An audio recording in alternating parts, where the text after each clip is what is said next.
What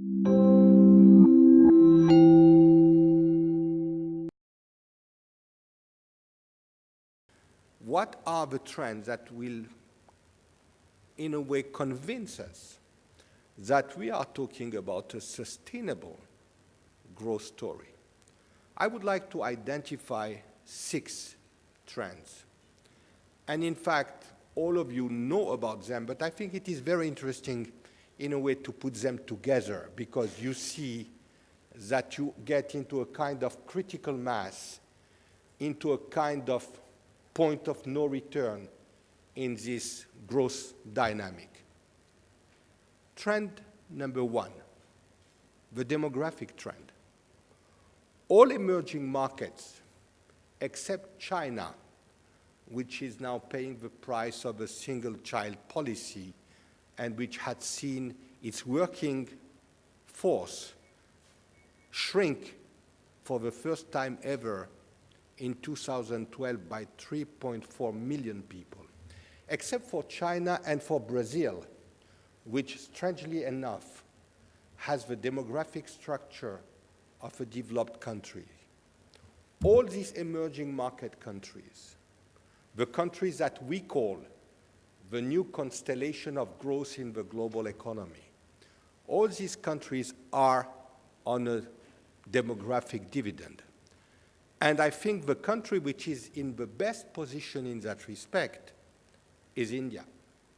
Because today, India has a share of the working population, so we are talking between 15 and 64, which is at 63.4%. And India has a dependency ratio which is 0.55, which is truly, these are 2 key figures that are showing that a country like India is close to the peak of what might be called the demographic dividend. Of course, this is an asset, but this asset needs to be leveraged. And to leverage this asset, a young working age population, so a lot of pent up, in a way, energy contribution to economic growth, to consuming, to being very active in the economy and society. For this force to be a real asset, of course, it requires the appropriate economic policies. And in that respect, we know that India is found wanting. But nevertheless, this is today, this demographic dividend is a very, very strong asset to be leveraged by the group of countries of which India is part. And for India, we know that over the next 10 years, to be able to absorb this youth bulge, it would mean a GDP growth rate of about 9% average per year. So this is trend number 1. Trend number 2, and it is linked to trend number 1, the urbanization trend. India, China, Indonesia, Brazil, Mexico, they all have been moving very fast. And I'm not talking about some countries in Africa like Nigeria, like Ghana, for instance. They have been going into this urbanization process on a turbo mode. Just look at India. Now, the share of urban population compared to the total population is about 31%, according to the last census, which was 2011. By 2030, the share of this urban population will have gone from 31 to 41% of a still increasing population, which means that by 2030, the urban population of India will be at about 600 million, which means that between now and 2030, India will have added between 230 and 250 million urban people. And this process in China is even more accelerated because for the first time ever in China's history, in 2012, for the first time, the share of urban population crossed the threshold of 50% of China's total population. And we know that urbanization is a tremendous growth driver. We know that by concentrating economic and social activities, it is a booster for productivity growth. We know that urbanization drives consumption in terms of electricity, steel, transportation, healthcare, social services, you name it. And what is interesting about India is that you don't have only this urbanization as such, but there was a very interesting report from the World Bank which has been showing that in the case of India, you are not talking only about urbanization. You have a very interesting phenomenon of suburban growth in India. And in a way, this suburban growth is creating center of economic activities, which are today, in some cases, even more dynamic than megacities like Mumbai. So what does that mean? It means that today, urban centers, the urban part of population in India is contributing, despite the fact that it is, say now today maybe 33, 34%, it is contributing already for 2/3 of India GDP. And by 2040, this urban population will be contributing to 70% of India GDP. So you can see with this kind of evolving percentage how urbanization plays a role in terms of the dynamics of growth. On a less maybe attractive indicator, urban center, the urban population in India, despite the fact, as I said, that it is about 35% of the population today contributes 70% of the government tax revenues.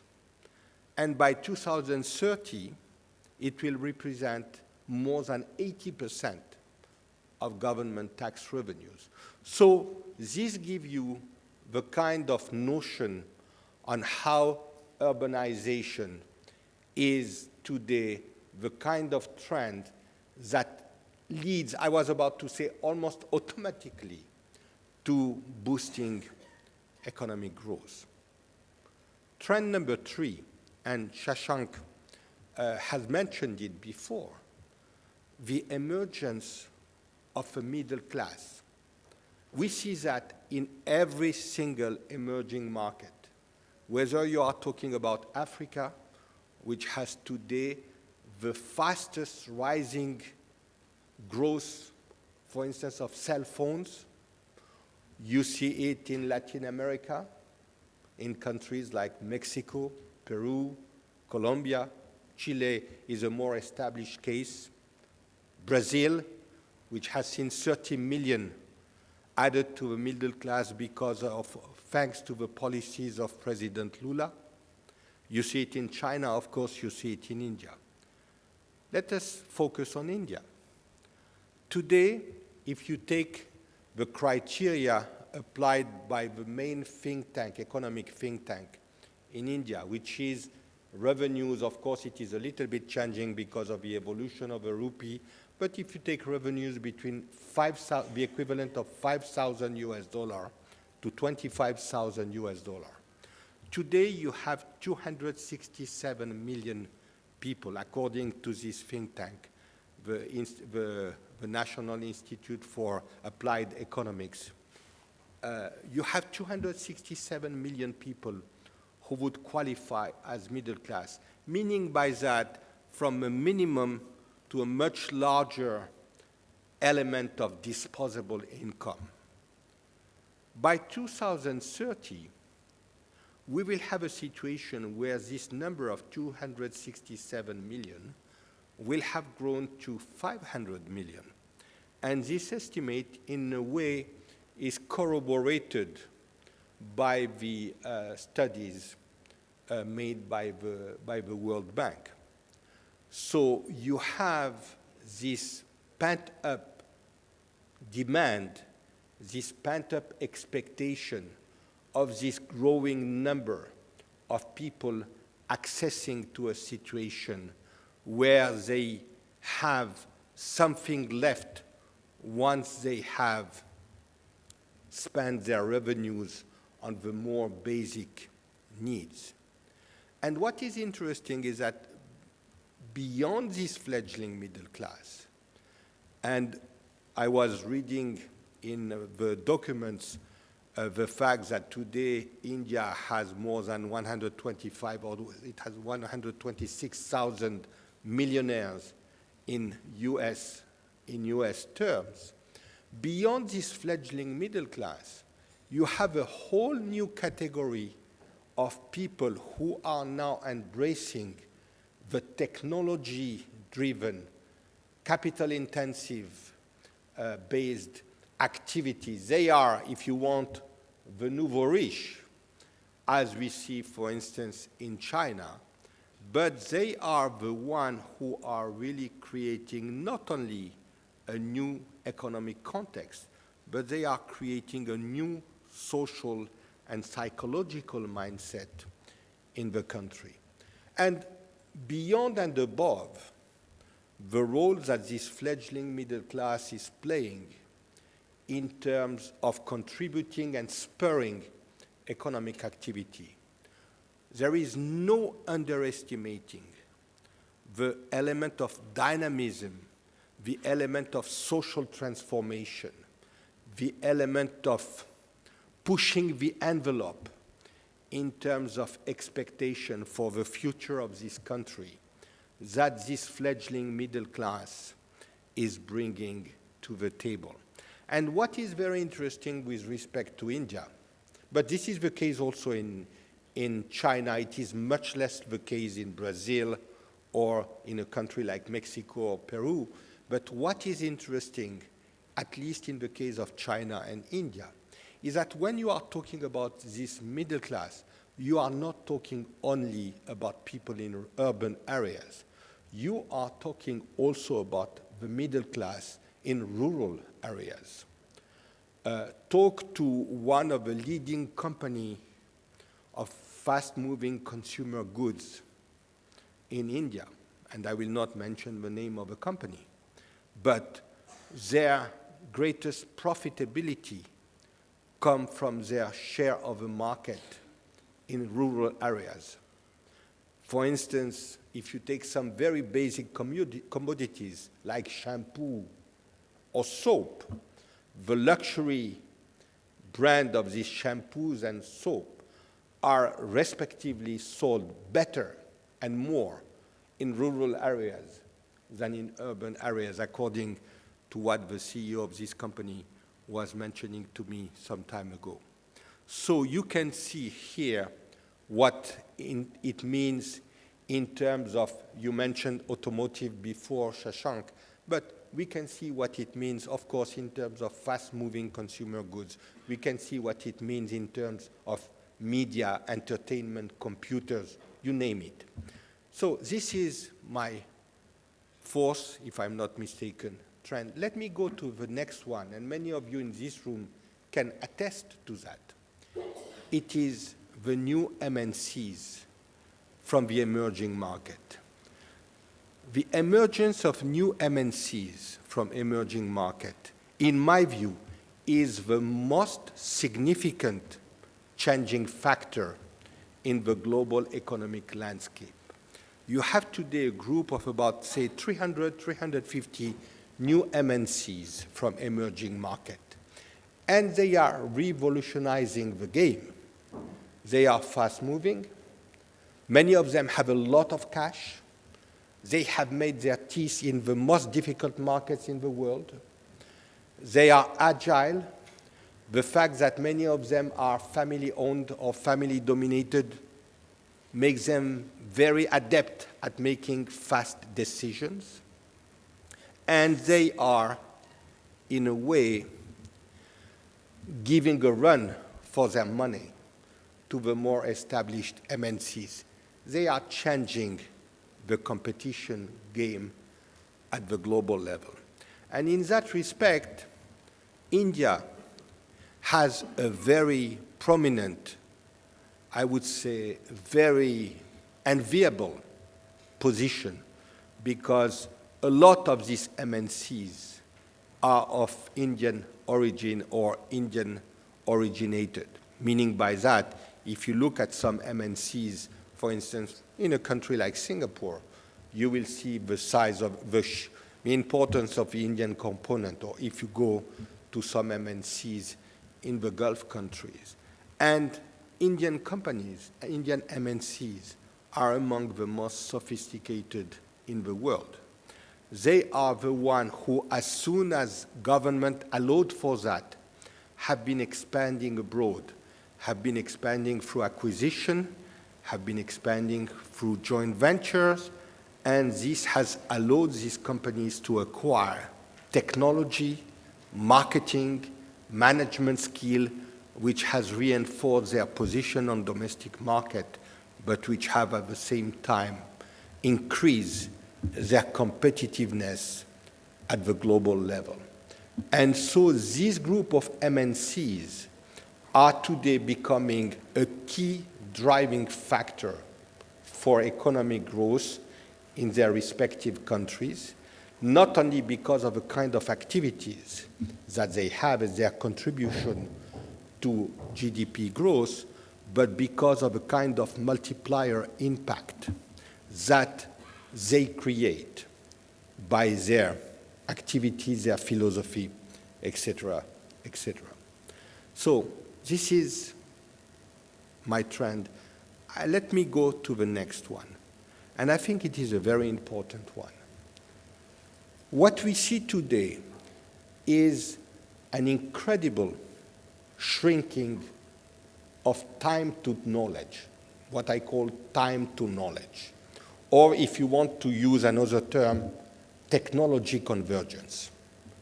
In one brutal sentence, it means one thing. It means the end of the monopoly that Europe and the United States had on knowledge and technology.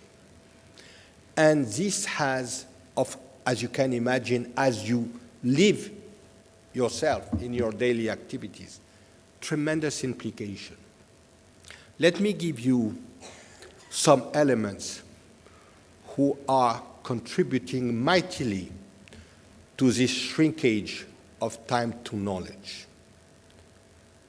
First, or I'm not giving any order of importance, but in terms of starting with something, first, the fact that today all of the 500 Fortune companies have R&D centers in China, and I guess about 75 to 80% of them have R&D centers in India. Of course, some people would say yes, but in these R&D centers, on some occasion, in a way, the scope of technology, the level of technology remains limited. Yes, but the researcher, Chinese, Indian, if you take these two, who are working there are learning research techniques. They are acquiring a mindset. They are acquiring experience. And this mindset, this experience, these techniques, they will be leveraging them a few years later when they leave the R&D center of Novartis or GE or whatever, and they go to work either for domestic companies or they create their own company. So the multiplier impact of this R&D center which were established in this company is huge, is absolutely huge. Second factor, let us be frank about it, intellectual property infringement. This has allowed many companies in emerging markets to do technology and scientific leapfrogging on the cheap. And it has worked. Let us face it. It has created a backlash. There is a lot of raising of eyebrows. There is a lot of dispute at WTO or whatever, but it has been working. And it has been working rather efficiently. It might be immoral, but that is life. That is the reality. Third factor, all of these countries, but above and beyond every other country, China, and in fact, this is a key weakness for India, have been putting tremendous resources on improving their academic capabilities. China, in that respect, is really top number one in the league.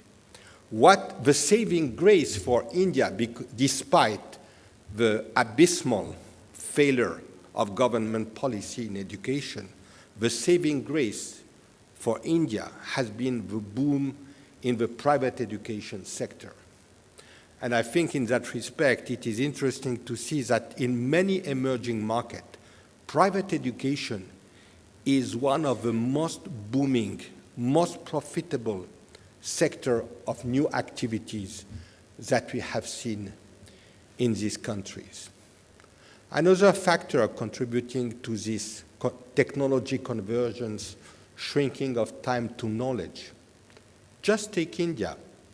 Over the last 10 years, the number of Indian students going to study abroad has been multiplied by 4.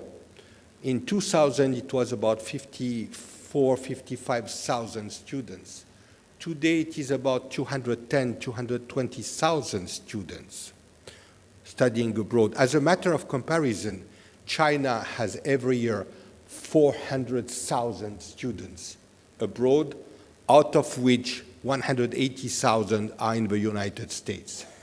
So let us assume that in the case of China, it is a much higher ratio, but let us assume that in the case of India, for whatever reason, 25% or 30% of these students are not coming back because they marry, because they got a fantastic job offer in the US or in Australia or in the UK.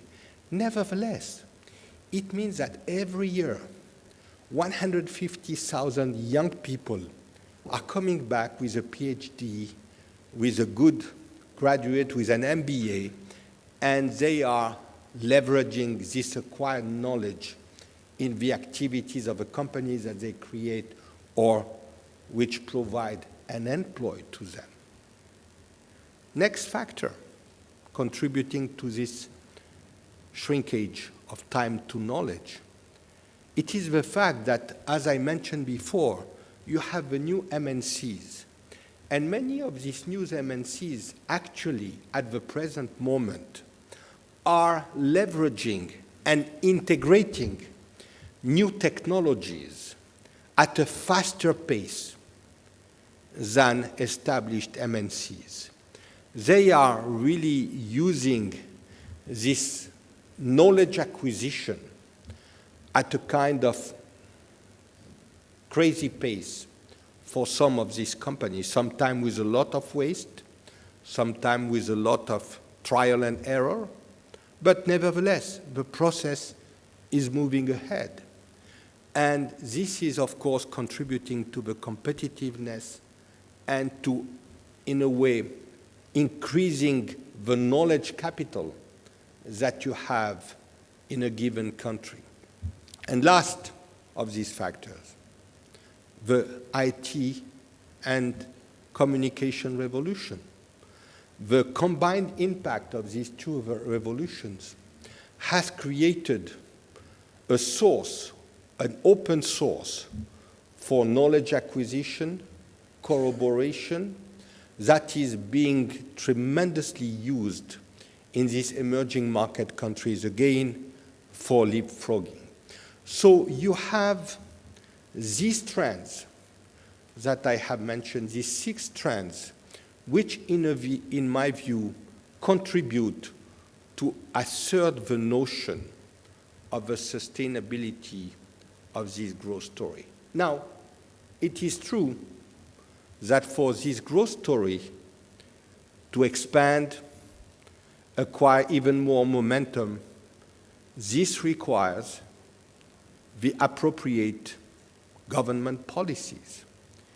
It is true that a country like China is struggling at the moment to create a new growth model when the present model is becoming obsolete. And it is not easy when you want to shift from an export-oriented economy to a domestic consumption-oriented economy.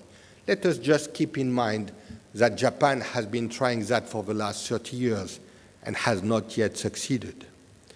But nevertheless, some policies are in place, are beginning to be in place in China. And we have seen what has happened in the last plenum. Brazil is struggling with, in a way, changing the model that President Lula established with tremendous success.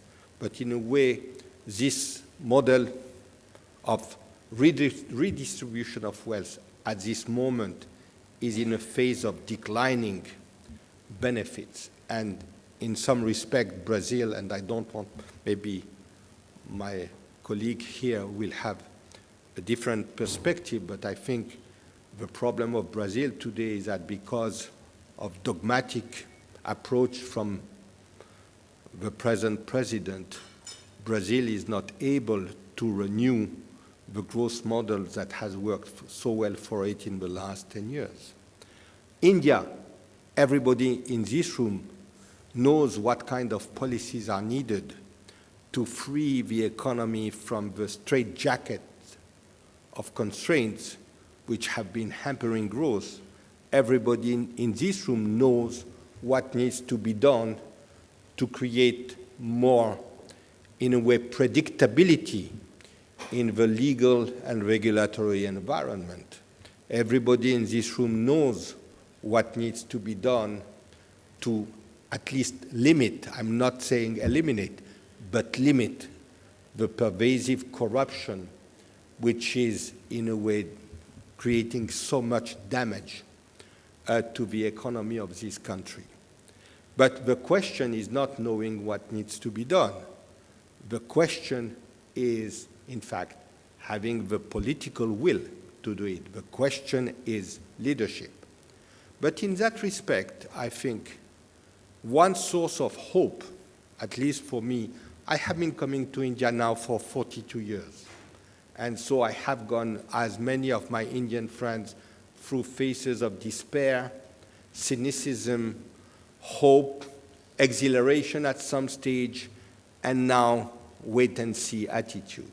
But I think one very positive factor is the emergence of this new middle class, the kind of expectation that cannot be today contained or silenced, the rise of civil society, the growing impact of social media, and the way it can help crystallize this expectation and in a way transform them into a political force, in the way this kind of social media can become a tremendous tool of pressure on politicians to forget for just one moment they are in politics not to serve personal interests, but to try to do some good for their country. I think this is today, in some respect, a very interesting moment for India because, of course, and I will not get into that, we are getting very close to next election, and we know that there will be some kind of choice for the forthcoming election. But in a way, what is, I think, very important is the fact that, remember 20 years ago when everybody was resigned to the fact that India will continue on the Hindu rate of growth, which was about 2.5% a year. And today, growth is at 5%, and there is outcry, frustration, revolt. So you can see there is a change in mindset. There is a change of expectation.